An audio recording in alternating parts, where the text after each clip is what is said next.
राधे राधे भक्तों। देवसैनी एकादशी के दिन हम ठाकुर जी की सेवा कैसे करेंगे।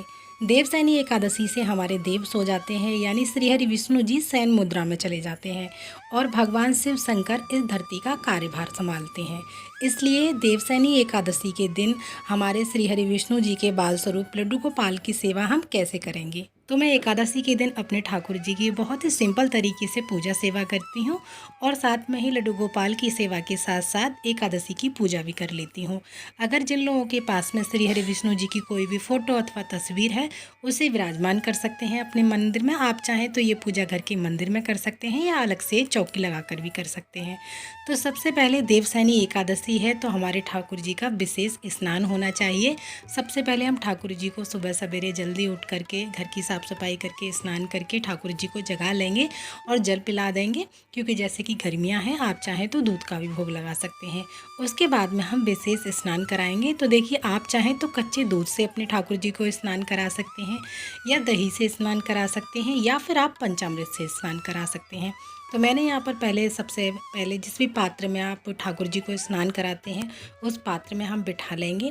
थोड़े से फूल रखकर ठाकुर जी को विराजमान करेंगे।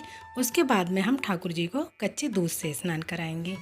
अंत में हम ठाकुर जी को शुद्ध सादा जल से स्नान कराएंगे। स्नान कराते समय ओम नमो भगवते वासुदेवाय मंत्र का आपको जाप करना है या फिर सिंपल आप राधा नाम जाप कर सकते हैं। उसके बाद में हम अंग पोषण करेंगे। कोई भी एक टॉवल ले लेंगे, उससे हम ठाकुर जी को पोंछ देंगे। उसके बाद में हम ठाकुर जी को श्रृंगार करेंगे। देखिए, एकादशी के दिन हमारे श्री हरि विष्णु जी को पीला रंग अति प्रिय है। अगर आपके ठाकुर जी के पास में पीले रंग की कोई भी पोशाक है तो उसे पहना सकते हैं और खुद भी कोई पीले कलर का साड़ी सूट खुद भी पहन सकते हैं। तो मैंने यहाँ पर ठाकुर जी को, तीनों ठाकुर जी हमारे पास हैं तो तीनों ठाकुर जी को हम येलो रंग की ही ड्रेस पहनाएंगे और सुंदर सा हम श्रृंगार कर देंगे, क्योंकि ठाकुर जी के लिए और कृष्ण भक्तों के लिए एकादशी का दिन बहुत खास होता है। कोई त्योहार से कम नहीं होता है हमारे लिए एकादशी का दिन। तो सुंदर सा श्रृंगार करने के बाद में हम ठाकुर जी को चंदन सेवा भी देंगे, इत्र सेवा भी देंगे। तो यहाँ पर मेरे ठाकुर जी के मैचिंग के बहुत सारे मुकुट हैं, लेकिन मैंने आज येलो कलर का मैचिंग का मुकुट नहीं लगाया। तो आज मैंने लगाया है पिंक कलर का, डार्क पिंक कलर है ये। तो अब ठाकुर जी को हम सिंहासन पर विराजमान कर देते हैं। देखिए, हमारे तीनों ठाकुर जी बहुत ही प्यारे, बहुत ही सुंदर लग रहे हैं। देखिए, अगर आपके पास इत्र है तो आप लगा सकते हैं, नहीं है तो कोई बात नहीं। ऐसे ही हम ठाकुर जी को सिंहासन विराजमान कर देंगे। और देवसैनी एकादशी से भगवान विष्णु शयन काल में चले जाते हैं। चतुर्मास यानी चौमासा की शुरुआत हो जाती है, इसी तिथि से मानी जाती है। देवसैनी एकादशी के दिन से ही मांगलिक कार्य जैसे गृह प्रवेश, मुंडन, शादी विवाह, इन सभी चीज़ों पर विराम लग जाता है, यानी ये कार्य नहीं किए जाते हैं। ये कार्य करीबन 4 माह के लिए बंद कर दिए जाते हैं और जब देवउठनी एकादशी आती है तब से इन सभी कार्यों का फिर से शुरुआत हो जाती है। जैसे विवाह, शादी, मुंडन, संस्कार, गृह प्रवेश, नया प्लॉट खरीदना, ये सभी कार्य फिर से शुरू कर दिए जाते हैं। तो देखिए, हम एकादशी के दिन ठाकुर जी की सेवा कर रहे हैं तो अपने घर के मंदिर में गणेश भगवान तो विराजमान होते ही हैं, नहीं है तो आप चौकी पर विराजमान कर लीजिएगा। साथ में ही मैंने विष्णु भगवान की फ़ोटो भी विराजमान कर ली है। तो सबसे पहले जल के छींटे लगाकर हम शुद्धिकरण करेंगे और उसके बाद में सभी को वस्त्र स्वरूपी कलावा समर्पित कर देंगे। भगवान गणेश को, विष्णु भगवान की फ़ोटो को, और हमने यहाँ पर अपने लड्डू गोपाल को पहले ही वस्त्र धारण कराए हुए हैं। और जो हमने दीपक जलाया है, अग्निदेव हैं, उनको भी हम वस्त्र स्वरूपी कलावा समर्पित करेंगे। सभी को यहाँ पर हम चंदन से तिलक करेंगे और तिलक पर हमें तिल समर्पित करने हैं, क्योंकि एकादशी के व्रत में या पूजा में चावलों का प्रयोग नहीं किया जाता है, इसलिए आप सफ़ेद वाले तिल समर्पित कर सकते हैं।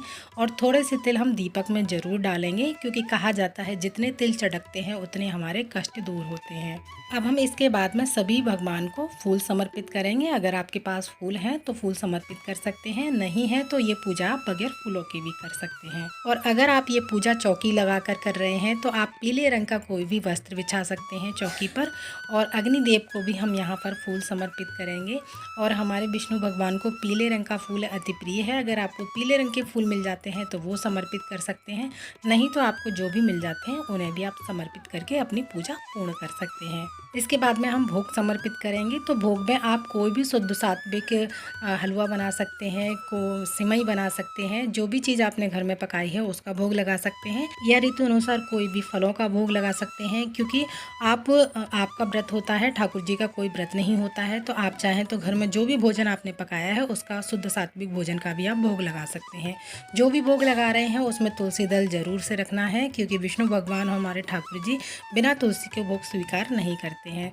1 लोटा जल समर्पित करेंगे, जो भी भोग समर्पित कर रहे हैं उसमें तुलसी दल रखेंगे, और उसके बाद में हम व्रत कथा सुनेंगे। तो देखिए, देवसैनी एकादशी है, तो देवसैनी एकादशी की हमें व्रत कथा पढ़नी है। अगर जो लोग व्रत नहीं भी रखते हैं तो उन्हें व्रत कथा जरूर से सुननी चाहिए। एकादशी की जो भी एकादशी होती है उसकी हम व्रत कथा सुनेंगे। तो व्रत कथा सुनने के लिए कभी भी हमें खाली हाथ व्रत कथा नहीं सुननी चाहिए। कोई भी व्रत कथा हो तो अपने सीधे हाथ में थोड़े से तिल ले लेंगे, फूल ले लेंगे, और हम व्रत कथा का आरंभ करेंगे।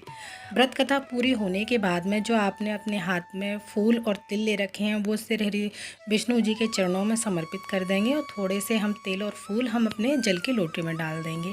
उसके बाद में बहुत ही भावपूर्वक हम आरती करेंगे।